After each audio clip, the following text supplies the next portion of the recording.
Iliyobaki tumshukuru Mwenyezi Mungu tu ampe hatima njema. Ametuambia kwamba mjukuu wake Fahmi amefariki. Fahmi kafariki? Ndio. Allahu akbar.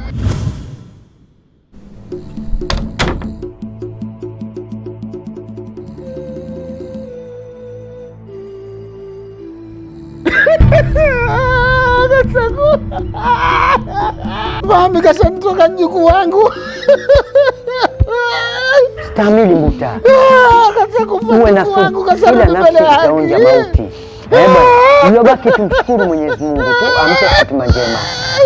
Tupoe bwana, hii ndio mitihani. Wakati tumezaliwa, kuna siku tutaondoka duniani. Tunatakiwa kuwa na subira.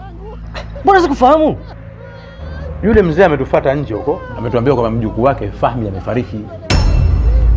Fahmi kafariki? Ndio. Allahu akbar. Huyo mzee kaja kusema kwamba Fahmi kafariki? Huyo Fahmi ni nani? Bwana we. Fahmi huyo hapa? Hapana. Babako tunakuelekea sio kuzuri. Baba? Sasa baba.